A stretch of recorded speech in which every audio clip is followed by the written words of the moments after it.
Jadi ini slide-nya bisa diambil di LMS Ono Center ORID/Pustaka, silahkan diambil. Saya akan langsung loncat ke ini, cara berpikirnya dia, cara kerja. Bitcoin versi yang sederhana banget. Oke. Cara kerjanya kira-kira gini, pelan-pelan aja ya. Eh, Bayangkan kita main monopoli tahu ya. Jadi ada 4 pemain, terus udah gitu ada pakai dadu diputar, terus tiap pemain dikasih duit. Oke, kira-kira kayak gitu. Oke, nah terus cuman duit ini kita nyebutnya token lah, duitnya namanya token.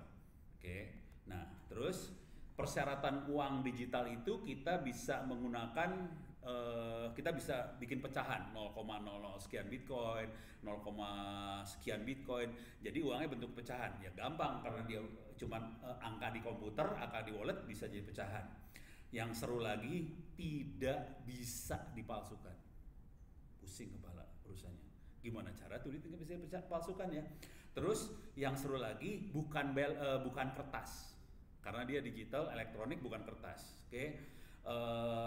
Dan kita nyatet di laptop dan nanti laptop catatan tadi punya balance. Balance maksudnya apa sih? Catatan. Si Ono walletnya berapa Bitcoin? Catatannya ada di komputer. Beres ya? Tapi yang seru nggak bisa dipalsuin loh ini. Asli nggak bisa dipalsuin. Susah. Oke.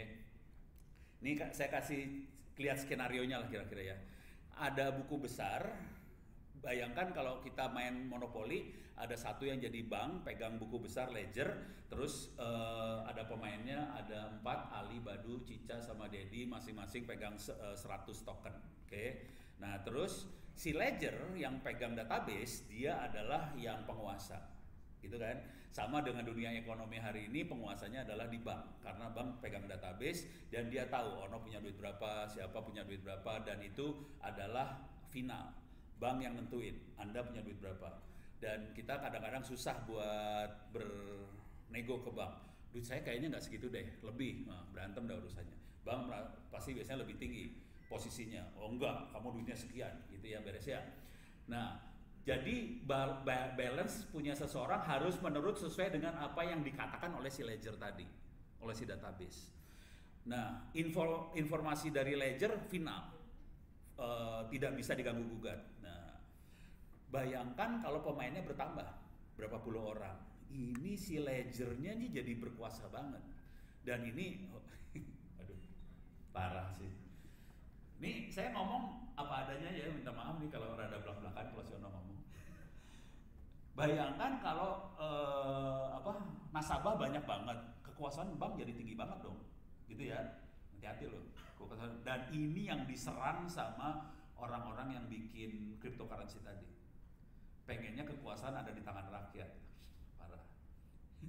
Ini rada ke kiri-kirian emang, tapi ya. Dan yang bikin ini anak-anak, yang bikin adalah anak-anak underground crypto.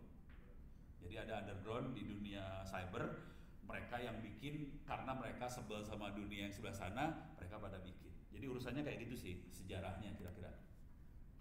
Nah, supaya kekuasaan bank tidak terpusat pada satu orang saja, yang dilakukan sama anak-anak ini adalah database-nya disebarin ke semua pemain. Jadi semua pemain bisa jadi database, punya kopinya masing-masing. Jadi dia bikin adalah database-nya terdistribusi dan semua punya kopi yang sama. Itu teknik yang dipakai sama anak-anak blockchain. Jadi yang namanya blockchain adalah sebenarnya database, gitu ya. Jadi database-nya disebar supaya semua pegang database-nya, kemudian nanti mereka akan mengenkripsi semua transaksinya, kira-kira kayak gitu. Oke. Nah, kalau ada terjadi transaksi, balance akan berubah. Misalnya duit saya berkurang, kalau saya beli barang, duit saya akan berkurang, duit sebelah sana akan naik. Dan ini harus dikopikan ke semua database yang lain, istilahnya dipropagasikan, di copy. Bayangkan kalau yang hari ini database-nya jumlahnya puluhan ribu, jadi ada banyak puluhan ribu database yang beroperasi hari ini. Jadi ini yang terjadi kalau 4 pengguna, nanti kalau ada satu beli, ini berkurang di Badu, berkurang di satu lagi akan bertambah. Jadi yang satu berkurang, oh ini database-nya dikopiin semua. semua dapat. Prosesnya propagasi. Oke. Nah, waktu propagasi dia akan minta tanda tangan. Saya ini lagi transaksi ya, tolong tanda tangan. Tanda tangan. Itu tanda tangan digital yang dilakukan. Jadi tanda tangan digital, saya approve. Oke. Dan itu yang namanya tanda tangan digital itu dienkripsi dan di-approve. Setelah approve semuanya final. Jadi itu akan dikunci, lock, kunci. Jadi kuncinya ada di sebelah sini sih sebenarnya. Semua tanda tangan kita, ini harus ngerti ini urusannya kriptografi ya. Jadi ada proses tanda tangan digital lah, ada proses private key, public key. Mudah-mudahan lumayan ngerti bagiannya gitu ya. Jadi ada public key, private key. Public key, private key itu adanya di wallet nantinya. Di dompet yang kita pegang ada kuncinya, dan kuncinya harus kita sendiri yang pegang. Gitu ya. Jadi wallet itu ada private key-nya, dan private key itu akan merefer pada kita yang punya. Private key bisa macam-macam bentuknya. Kalau yang ekstrim, private key-nya bisa sidik jari, retina mata, segala macam bisa jadi private key. Konsekuensinya walletnya bisa kita, tadi kan software yang kita download dari Play Store. Walletnya bisa berupa hardware, nanti dia bisa ngecek ini yang punyanya pakai sidik jari lah apa segala macam. Tapi kuncinya di sini prosesnya adalah semua database yang tadi terdistribusi harus approve bahwa ini transaksi terjadi. Nah ini yang seru nih. Bisa nggak nih dirubah transaksinya? Bisa. Kalau ini kan mainnya konsensus, mereka akan main di konsensus ya. Oke, kita sepakat dia melakukan transaksi. Bisa dirubah nggak? Bisa sebetulnya. Jadi transaksi akan sulit dirubah kalau tidak ada satu entitas yang punya kekuasaan penuh, tinggi. Jadi kalau ada satu orang atau satu badan yang menguasai 51% dari blockchain, dia bisa merubah transaksi. Bahayanya sudah situ. Gitu ya. Alhamdulillah hari ini belum sampai 51%. Tapi sebagian besar server blockchain adanya di Cina. Itu yang jadi masalah. Karena servernya ada di Cina. Kenapa bisa kayak gitu? Karena rata-rata server-server itu kan ada proses enkripsi segala macam. Yang bikin peralatan elektronik yang murah Cina. Udah gitu listrik murah Cina. Cina bikin kacau sebetulnya, karena jadi terkonsentrasi ke sebelah sana semua. Jadi kalau kita lihat servernya ada Cina semua. Nah, bagaimana kita dapat duit? Ini kan kita melakukan enkripsi semua nih, database ini melakukan enkripsi kan. Oh sini transaksi, encrypt, dikunci. Ini transaksi, di encrypt, terus dikunci. Ini kan prosesnya, dan itu prosesnya bertanding antar server, antar kita yang lagi mengunci. Kita bertanding satu sama lain, cepet-cepetan ngunci. Kalau bisa ngunci cepet, kalau bisa ngunci, kita dapat Bitcoin. Jadi kejadiannya adalah algoritmanya dibuat, ini algoritma yang Bitcoin ya. Algoritmanya dibuat, jadi si Bitcoin dibikin jumlahnya terbatas. Lupa saya. Bentar. Jumlah tepatnya berapa? Kita coba lihat aja di sini ya. Kita cari aja ya jumlah terbatas. Bahasa Inggris jumlahnya apa sih? Jumlah teh apa? Count. Bit, coin, bahasa Indonesia adalah stres gue. Jumlah. Oke. Jumlahnya adalah 21 juta. Bisa keluarin grafiknya nggak ya? Coba bisa kita lihat ke image-nya. Ini dia, ada yang image yang grafik kayak giniannya enggak ya? Nggak ada. Tapi kira-kira gini. Jumlahnya 21 juta unit Bitcoin itu. Jadi total algoritmanya dibikin. Jadi maksimum jumlah Bitcoin adalah 21 juta unit. Oke. Dan hari ini kalau nggak salah tinggal sisa beberapa juta unit lagi yang harus dikeluarin. Bagaimana caranya Bitcoin ngeluarin Bitcoin adalah secara algoritma dia akan ngeluarin Bitcoin Bitcoinnya akan dikasih ke orang-orang yang mengenkripsi tadi. Jadi kan ada database disebarin. Jadi skenario ini dibikin sama orang yang bikin algoritma Bitcoin tadi. Jadi ada database yang akan mengenkripsi semua transaksi. Komputer yang melakukan transaksi tadi, kalau dia berhasil berkompetisi dan menang, dapat Bitcoin. Jadi makanya tadi komputer tadi kita biasanya nyebutnya miner. Karena Bitcoin dilihat sebagai emas, kemudian komputer yang enkripsi dapat duit, kita nyebutnya miner. Tapi sebenarnya kejadian benernya adalah dia melakukan enkripsi transaksi. Beres ya? Ini saya ngomong kecepatan nggak ya? Mudah-mudahan nggak terlalu cepat nih saya. Masih dapat ya? Jadi Bitcoin terbatas 21 juta, tapi nanti ada puluhan ribu Bitcoin yang lain. Kira-kira algoritmanya macam-macam, skenario bisa lain-lain macam-macam. Karena semua orang pada bikin duit. Nah ini yang bahayanya nih, semua orang bikin duit, kejadiannya jadi kayak apa ya? Kayak jual emas tapi nggak ada emasnya, terus semua orang taruh duit buat beli emas yang nggak ada tadi. Udah gitu ternyata harganya nggak ada harganya, malah harganya jatuh, dia duitnya hilang. Jadi kejadiannya gitu. Kalau Bitcoin kebetulan ya naik turun sih, cuman cenderungnya naik, gitu ya. Nah ini yang perlu kita tahu, jumlahnya 21 juta, kemudian ada miner. Oke, udah mulai kebayang ya. Jadi ada database di enkripsi. Kalau mau ngelihat proses enkripsi statistiknya segala macam bisa dilihat sih sebenarnya. Ada, dan ini semuanya transparan. Ada Bitcoin apa ya? Blockchain. Bukan Bitcoin. Kita ngelihatnya blockchainnya ya. Blockchain adalah blockchain.info. Saya akan masuk blockchain.info. Oke, mudah-mudahan bisa masuk. Nah, ini jadi ini sekarang. Ini mah jadi trader, pada dapat duitnya dari situ semua.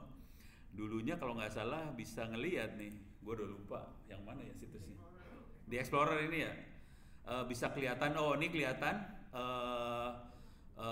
blok yang terakhir di encrypt itu blok nomor 720714. Jadi ada hampir 700.000 blok. Jadi caranya gini, semua transaksi dikumpulin dalam satu blok, itu di-encrypt semua satu blok. Nanti kumpulin lagi satu blok, di-encrypt semua satu blok. Dan ini kelihatan yang berhasil nge-encrypt si ini nih. Ini ada minernya namanya via BTC. Yang ini tidak ketahuan, ini ada Npool, itu miner. Saya dulu jadi miner dan saya gedein ya.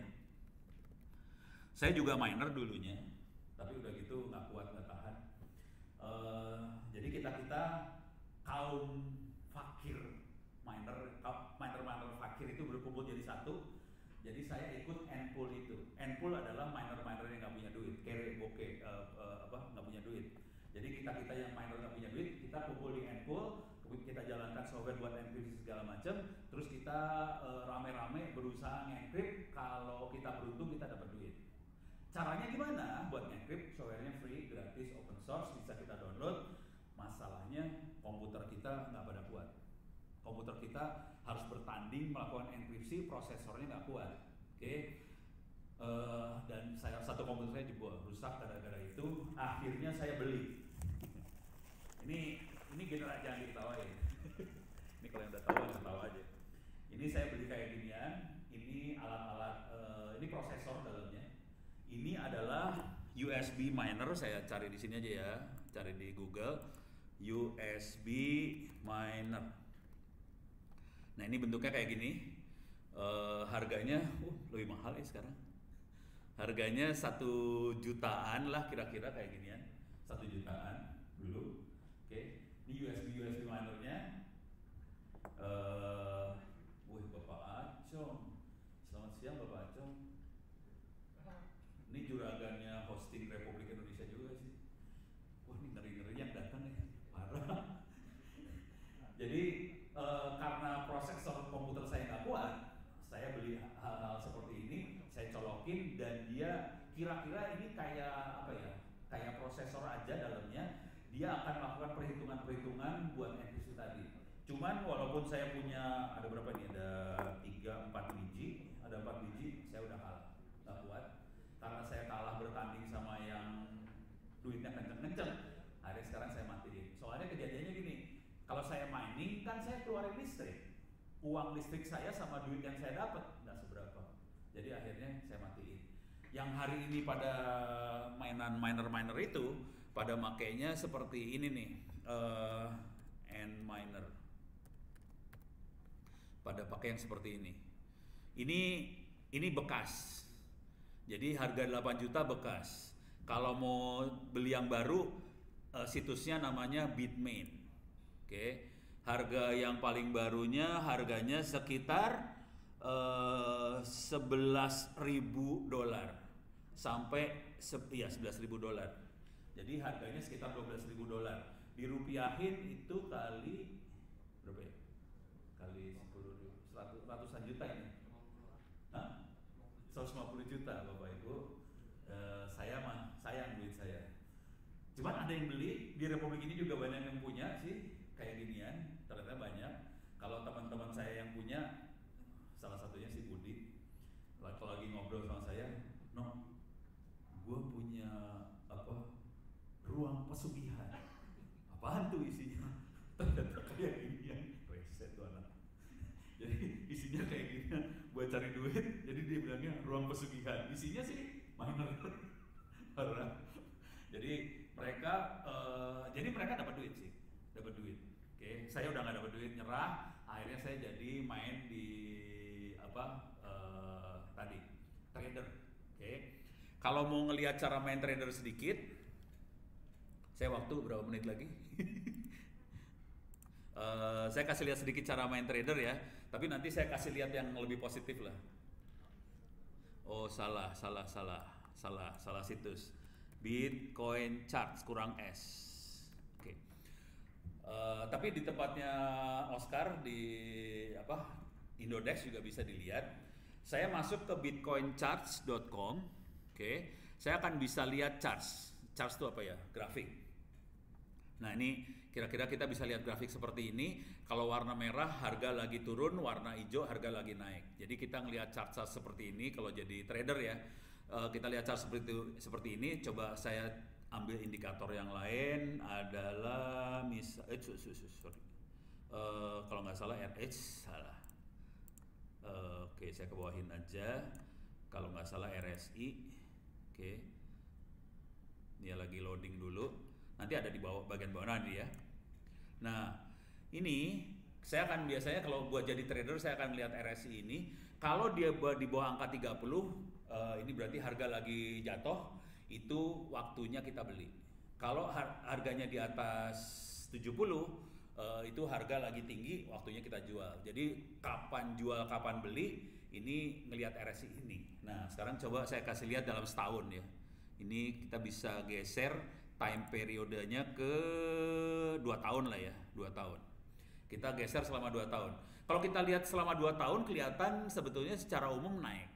Tapi nanti ada yang waktu jatuh turunnya ada, tapi secara umum naik. Makanya cukup aman sebagai trader kalau kita mainnya jangka panjang. Taruh duit, nanti kita ambil duitnya 2 tahun ke depan. Terima kasih buat Indodex, saya dapat untung 100%. Karena saya taruhnya 2 tahun di tempatnya Oscar. Terus tapi bini gue udah nyap-nyap terus tuh. Duit gue mana? Ya ntar gue ambil. Jadi saya taruh tempatnya Oscar 2 tahun dapat 100% untungnya. Tinggal kita hitung-hitungan sama bunga bank berapa gitu aja kan ya. Nah, terus kita lihat nih. Ini waktu jualnya banyak. Jujur selama 2 tahun ada banyak kesempatan jual, tapi kesempatan belinya cuma sedikit loh. Hati-hati. Cuman di sini 1, 2, 3 kali kesempatan beli, sisanya jual. Jadi hati-hati aja kalau udah main kayak ginian, karena kesempatan jualnya sini sedikit, kebanyakan beli. Beres ya? Kebayang ya? Oke. Ini jadi pada serius membahas jual beli. Saya ulang aja nih, situsnya namanya bitcoincharts.com. Nanti nanti masuk ke charts, nanti bisa kita lihat. Ini salah satu charts itu RSI, bisa kita lihat. Apa yang menarik dari yang ini sebetulnya? Tapi kita bisa lihat lagi ke uang-uang yang lain ya nantinya. Yang paling menarik dari makhluk ini, kalau buat saya sebagai orang teknik, yang paling menarik adalah teknologi database yang dia pakai. Asli, keren, jauh lebih keren daripada database yang dipakai bank di Republik Indonesia maupun mungkin juga bank di dunia hari ini. Jauh lebih keren. Bayangkan, kalau bank itu database itu kita punya kemampuan create, membuat nyatet data, create. Kita punya kemampuan delete, buat ngebuang data. Kita punya kemampuan update, kita punya kemampuan read, baca. Create, read, update, delete. Itu database yang ada di bank. Database ini cuma punya dua kemampuan, create sama read. Dia tidak bisa diupdate, tidak bisa di-delete. Konsekuensinya apa yang terjadi adalah kalau udah sekali di-create, udah nggak bisa di-delete, nggak bisa di-update itu data. Kacau udah langsung. Jadi sekali create ya udah, bisanya di-read. Konsekuensinya kalau dia bisa di-read, dia bisa di-audit. Tapi tidak bisa di-update, tidak bisa di-delete. Enak dari sisi security, enak banget. Apa yang terjadi dari sini adalah kecepatannya jauh lebih tinggi dibandingkan database bank. Saya bisa ngomong kayak gini kenapa? Mulai ilmiahnya dikeluarin sedikit. Ono ngukur, jadi bisa masuk sini. Telkom Nika. Telkom Nika adalah jurnal. Saya kasih lihat lah jurnalnya lah. Lokasi di Jogja nih ya. Tapi ini jurnal internasional sih sebenarnya, punyanya Pak Tole di UAD. Jadi Telkomnika ini termasuk ranking pertama, salah satu jurnal ranking pertama di Dikti untuk dunia informatika. Oke. Nah, sekarang kita masukin Telkomnika, kata kuncinya adalah Hyperledger. Oke. Masukin Telkomnika Hyperledger, saya akan ambil ini benchmark comparison. Ini udah bahasa Inggris sudah, kalau udah jurnal kayak gini udah bahasa Inggris lah. Nih, penulisnya bisa kita lihat, oh no, kurang ajar ya iklan. Kemudian kita ambil file PDF-nya ini, oke, dia download aja ya, di PDF file, download aja lah. Oke, saya download file PDF-nya, oke, saya gedein. Jadi ini paper ini saya membandingkan kemampuan dari Hyperledger bandingkan dengan database biasa. Kenapa kita sampai mengerjakan seperti ini? Kejadiannya adalah waktu itu teman-teman Mandiri ngundang bukan diundang, Dirjen Pajak Keuangan, Dirjen Pajak Keuangan ngundang Mandiri sama saya. Udah gitu, Dirjen Keuangan punya cita-cita. Saya pada dasarnya tidak percaya pada bangsa Indonesia buat laporan pajaknya. Jadi dia pengen semua transaksi langsung potong pajak. Bank Mandiri langsung teriak, database kita nggak sanggup kalau langsung potong pajak. Udah gitu Ono ngomong, kayaknya bisa deh. Cuman kan Ono butuh bukti dong. Kita ukur, beneran kita ukur. Ini kita pakai kemampuan yang ini kita pakai komputer parah sih sebenarnya yang kita pakai. Kita dapat kemampuannya sekitar segini. Berapa ratus kali lebih cepat daripada MySQL. Cuman ini komputernya jujur, komputer yang kita pakai cuman 4 GB RAM pakai laptop. Bayangkan kalau kita prosesornya lebih kencang dan prosesornya lebih bagus, kita jadi lebih kencang dan kita bisa sampai sekitar 10.000 kali lebih cepat daripada database. Akibat dari sini, saya harus cerita dulu tentang Hyperledger-nya sedikit aja. Ini kan Hyperledger ya. Kalau kita lihat Hyperledger. Hyperledger adalah turunan dari blockchain, sifatnya open source terbuka, dan jadi pada dasarnya dia database, turunannya blockchain terbuka, tapi bisa kita jalankan di jaringan tertutup, private network, bukan di jaringan internet, public network. Konsekuensinya aman karena dilindungi sama firewall, tembok dan sebagainya, aman banget. Dan ini punya kemampuan lebih tinggi daripada database. Dan ini yang jadi menarik kalau mau dipakai di perbankan. Jujur, teman-teman Bank Indonesia, bank-bank yang lain udah mulai ngomong nih, gimana kalau kita uji coba hal seperti ini? Yang masalah paling besar di dia adalah tidak bisa diupdate, tidak bisa di-delete. Jadi kalau kita punya transaksi, nggak bisa diupdate, nggak bisa di-delete. Kalau kita mau manipulasi, nggak bisa.